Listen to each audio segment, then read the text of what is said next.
Айде. Почнахме да обикаляме страната на баските. Ще е много интересно да обходим този супер самостоятелен и интересен културно регион на Испания. Партибуса! Партибуса! Да уип! Да уип! Което е доста по-трудно. Ма той взима допинг. Той взима допинг. Той е от С допинг всеки може. Мартина от Enhanced Games. Олимпийските допингирани.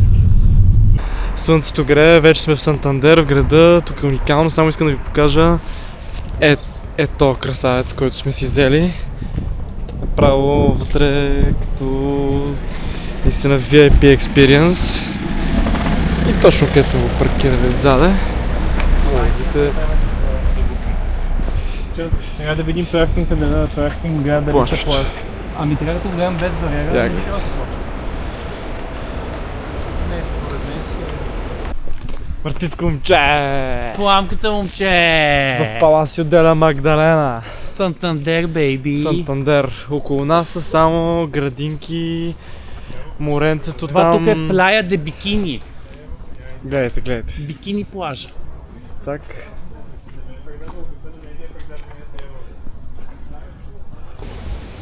Значи, Оставаме!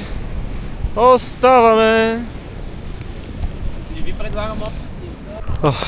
Ето ни тук на замъка сме вече. Так. Но той не е толкова впечатляващ, колкото гледките около нас. Може би не мога много добре да видите от камерата, ама много са добре. Сега слизаме вече надолу и Най-лявото. към Билбао. Едно от двете на града.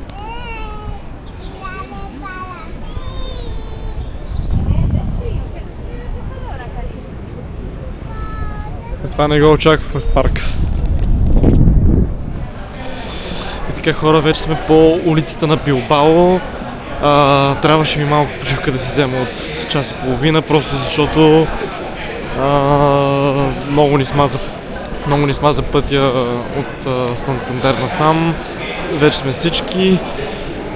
Моите хора са някъде напреде, така че вече почваме да обхождаме града. И първи впечатления, които мога да дам всъщност за Билбао е и като цяло за местата, които посетихме. Тези места, тези градове нямат нищо общо като Испания от всички други места в Испания, които сте посещавали, които може да си представяте за Барселона, Мадрид и така нататък. Тук всичко е заобиколено от страшно красиви зелени планини и по крайбрежието наистина Атлантика е супер красив. Много е различно, много е зелено. Цялото Билбао е обградено от едни наистина много живописни хълмове. Имам много изненади за вас всъщност местата, които ще ходим с нашия готин Мерцедес фан. И така, тепърва предстои да снимам готини работи. Айде. Разбира се, хората са навън, хората дори в това по-мрачно време. Събота е, пият си, радват се, фиеста е, така че по това вече се чувствам на място. Ето нещото, което много различава Билбао от който и да е друг град, именно реката. Огромна река, разцепваща целия град. Е там може да видите в далечината Гугенхайм, известният музей на модерните изкуства, където ще отида. И сега се запътвам вече през моста към другите. Добре, комфортно си го, елате, мога да си направите. Ще вам други си. Не мога ли? Добре, не мога, втори мога. Аз съм на четвърта една реап събира, втори път е стих от себе си.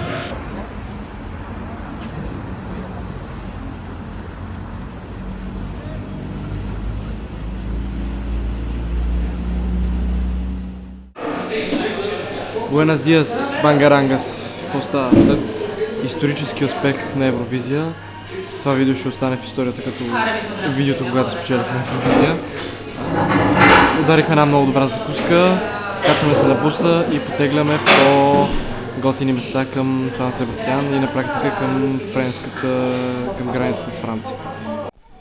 Тук сам много ще впечатля всички фенове на Game of Thrones, защото отиваме към Dragonstone, където Денерис си е гледала драконите като се заточили. Нали, аз не съм фен на този сериал, но който го гледа след малко ще види откъде всъщност идва това място и хубава гледка като цяло. Ето, так.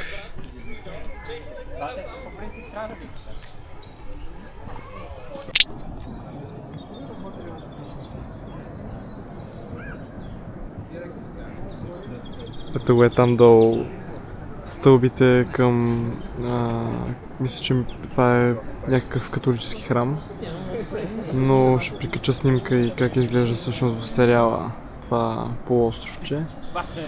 Но това е като цяло супер различното лице на Испания, което никъде друга да не мога да видим.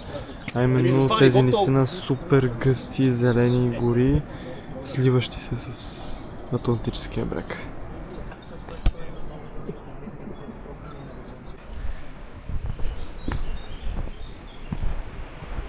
Опа!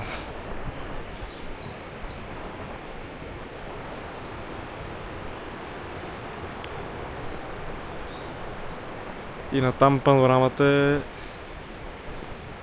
скандална. Любимото ми.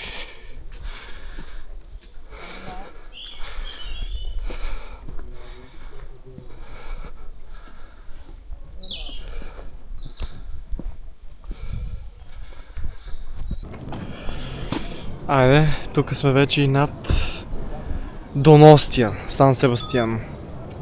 И ето, там някъде е френската граница. Възможно най-североизточния град. Да покажа какви са традиционните така наречени пинчоси. Това са като тапас на филия с различни топинги.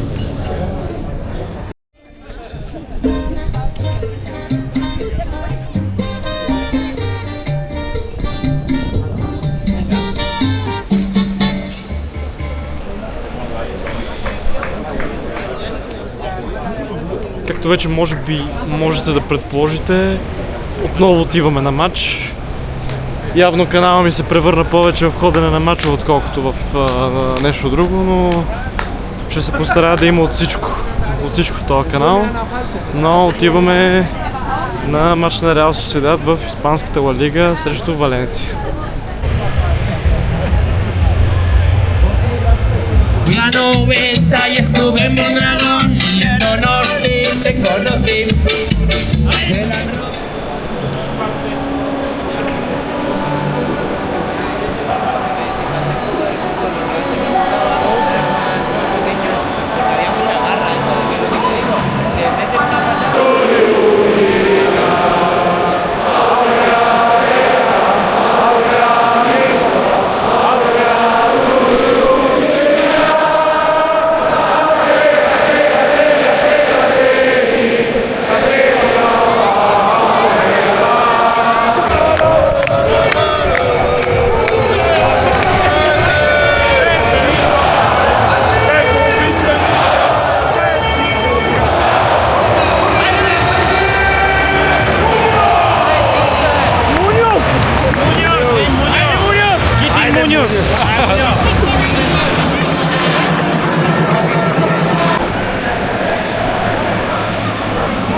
И така свърши мача.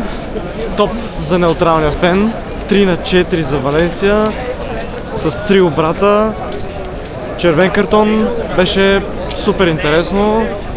Готин стадион, готини фенове, така че насладихме се на макс и сега се прибираме към центъра. Само искам да ви покажа истинските европейци как се редат на опашка, за да се качат на автобуса. Тук им чувство, че на уния от TikTok местата, дето са супер популярни, буквално среди някаква опашка до извън ресторанта, а часът е примерно 10 часа и всички се редат за типичен баски чизкейк. Е това. Really? Ah, no, la parte en medio está como así aguado.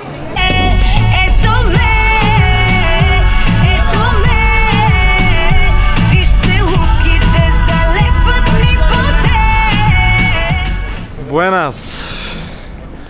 Отиваме вече на последния ни цял ден в Билбао и в страната на баските като цяло. Отиваме към може би най-известният музей на модерните изкуства. Много се вълнувам. Гугенхайм. Ами, оказва се, понеделник явно Гугенхайм е затворен, така че мал шанс. Какво друго ни остава, освен да започваме да пиеме. Отиваме към Стария град и бирите нека ни чакат там.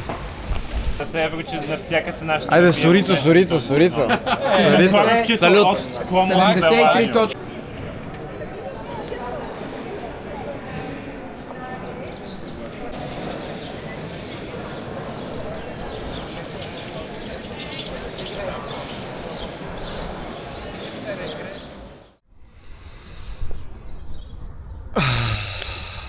Добро утро, вече сме на летището в Сантандер.